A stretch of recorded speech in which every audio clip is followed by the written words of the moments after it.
coming back to your home turf, you have just now recently launched the Global Happiness Index 2.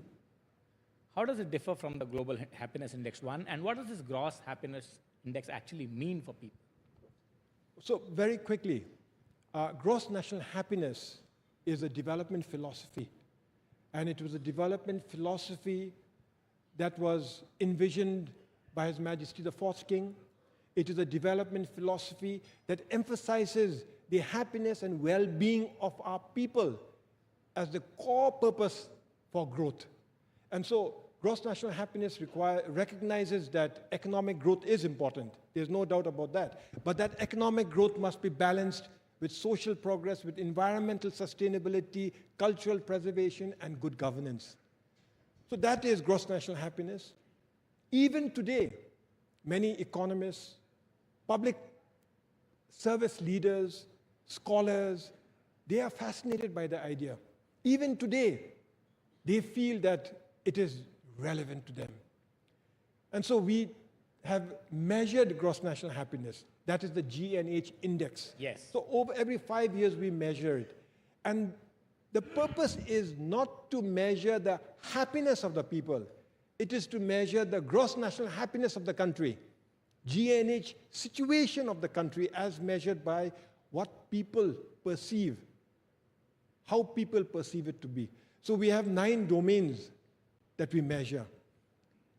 Health, education, living standard, environment, governance, then time use, psychological well-being, culture, community. These 9 domains are measured. They're divided into 33 variables, subdivided into 150 questions, and that questionnaire is rolled out in the survey every 5 years.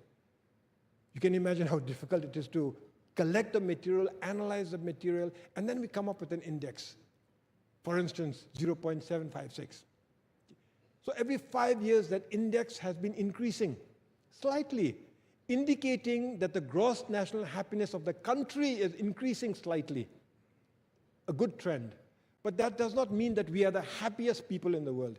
You mentioned that something about me being happy, and yes, I am happy, and I'm happy to be here and among friends, and so you see me smile a lot, but we do have our challenges. And we are fortunate to have enlightened kings who have given us a balance between sustainable and equitable economic growth and everything else that matters in life. So what is GNH 2.0 you mentioned? Yes. So GNH is a development philosophy that we continue to implement. We strive to optimize the conditions of gross national happiness.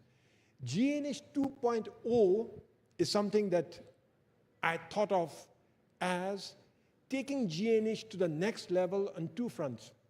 One is economic growth, and the other is urban living.